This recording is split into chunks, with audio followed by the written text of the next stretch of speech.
அனைவருக்கும் வணக்கம். என் லைஃப்பில் இந்த மாதிரி ஒரு பெயின்ஃபுல்லான ஒரு சுச்சுவேஷனை நான் ஃபேஸ் பண்ணதே கிடையாது. மனசு முழுக்க வலி வலி மட்டும்தான். இந்த சுற்றுப்பயணத்தில் என்னென்ன மக்கள் பார்க்க வராங்க, அதுக்கு ஒரே ஒரு காரணம் தான், அவங்க என் மேலே வச்சிருக்கிற அன்பும் பாசம். அந்த அன்புக்கும் பாசத்துக்கும் நான் எப்பவும் கடமைப்பட்டிருக்கிறேன். அதனால தான் இந்த சுற்றுப்பயணத்தில் மற்ற எல்லா விஷயங்களையும் தாண்டி மக்களுடைய சேஃப்டி, அதில் எந்த காம்ப்ரமைஸும் பண்ணிடக்கூடாதுன்றதுக்காக தான் அது என் மனசில் ரொம்ப ஆழமாக இருக்கும் அந்த எண்ணம். அதனால தான் இந்த அரசியல் காரணங்கள் எல்லாத்தையும் தவிர்த்துட்டு ஒதுக்கி வச்சுட்டு மக்களுடைய சேஃப்டி மட்டும் மைண்டில் வச்சுக்கிட்டு அதுக்கான இடங்களை சூஸ் பண்ணுறது, அதுக்கான இடங்களை பார்த்து பெர்மிஷன் கேட்கறது, போலீஸ் டிபார்ட்மெண்ட்டில் அதை ரிக்வெஸ்ட் பண்ணி கேட்போம். ஆனால் நடக்கக்கூடாதது நடந்துருச்சு. நான் மனுஷன் தானே. அந்த நேரத்தில் அத்தனை பேர் பாதிக்கப்பட்டு இருக்கும்போது எப்படி அந்த ஊரை விட்டுட்டு என்னால் கிளம்பி வர முடியும்? நான் திரும்ப போகணும்னு இருந்துச்சுன்னா அதை ஒரு காரணம் காட்டி அங்கே வேறு சில பதட்டமான சுச்சுவேஷன்ஸ், வேறு சில அசம்பாவிதங்கள், அந்த மாதிரி எதுவும் நடந்துடக்கூடாதுன்றதுக்காக தான் நான் அவாய்ட் பண்ணேன்.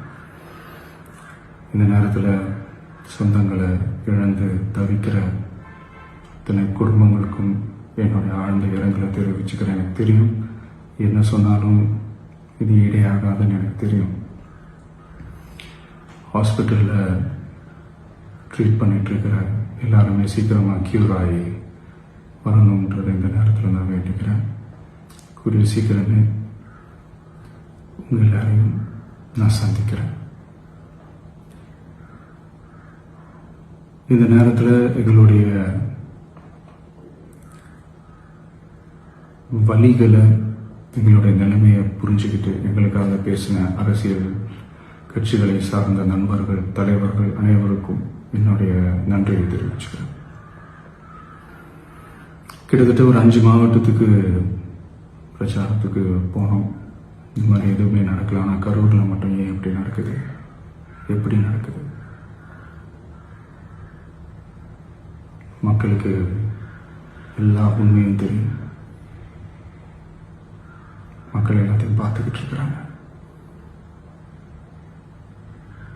கரூரை சேர்ந்த அந்த மக்கள் அந்த உண்மையெல்லாம் வெளியில் சொல்லும்போது எனக்கு கடவுளே நேரில் வந்து இறங்கி அந்த உண்மைகள்லாம் சொல்கிற மாதிரி எனக்கு தோணுச்சு. சீக்கிரமே எல்லா உண்மைகளும் வெளியில் வரும்.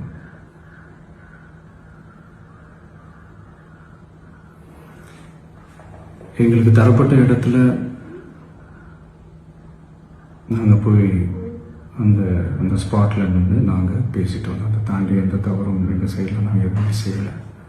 பட் இருந்தாலும் எங்கள் கட்சியை சேர்ந்த நிர்வாகிகள், தோழர்கள் மேலே எஃப்ஐஆர், அது மட்டும் இல்லை சோஷியல் மீடியாவை சேர்ந்த நண்பர்கள், தோழர்கள், அவங்க மேலே எஃப்ஐஆர்லாம் போட்டு இப்போ பிடிச்சிக்கிட்டு இருக்கிறாங்க.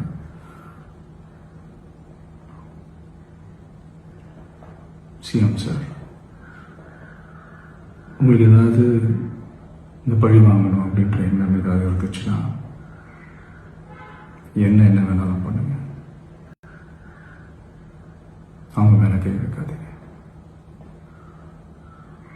நான் ஒன்று வீட்டில் இருப்பேன், இல்லை நான் ஆஃபீஸில் இருப்பேன். என்ன வேணாலும் செய்யுங்க.